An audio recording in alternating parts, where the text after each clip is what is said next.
Mutfakta Hayat'tan merhaba.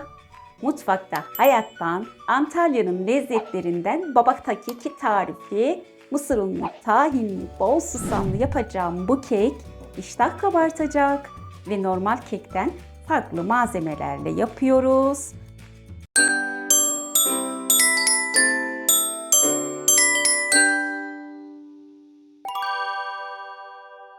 Malzemelerimiz 3 yumurta, 1,5 su bardağı toz şeker, 1 su bardağı yoğurt, süt de olabilir, 1 su bardağından 1 parmak eksik sıvı yağ, 1 su bardağından 1 parmak eksik tahin, 2 paket kabartma tozumuz var, 1 tane vanilya, 1 su bardağı mısır unu, 1 su bardağı un, 1 çay kaşığı tarçın, üzeri için bol bol susamımız. 3 tane yumurtamızı kırıyorum.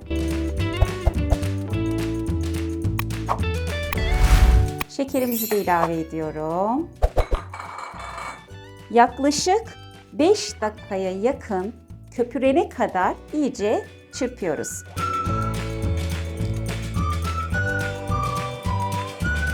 İyice çırptım ve yoğurdumuzu, sıvı malzemelerimizi alıyoruz.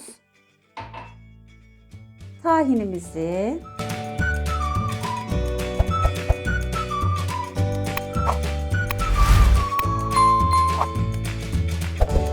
sıvı yağımızı da ilave ettim.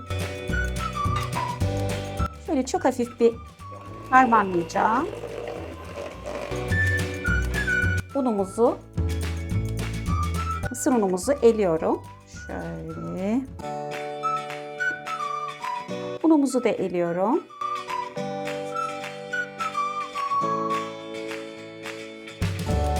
Vanilya.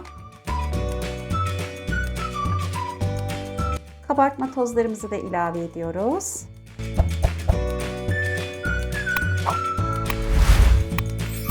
Bir kaşık tarçın. Homojen kıvama gelene kadar karıştırmaya devam ediyorum. Ayrıca babat, karışık demek. Babat da karışık unlu kek demekmiş arkadaşlar. Önceden tart kalıbını yağladım. Bol da susam serptim. Kek hamurumuzu döküyorum.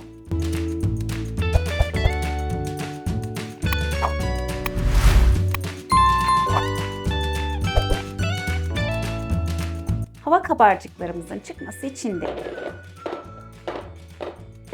birkaç kere şöyle yere vurduktan sonra üzerine bol bol susam serpeceğim.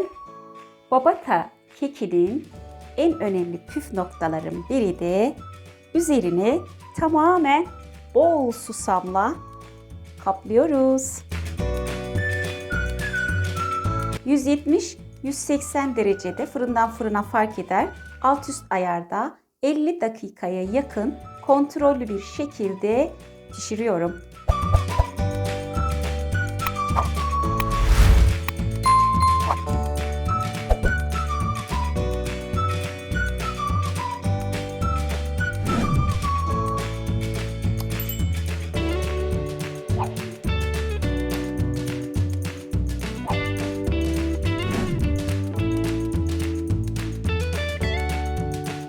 Susamın, tahinin, mısır ununun kokusu mutfağımızı sardı.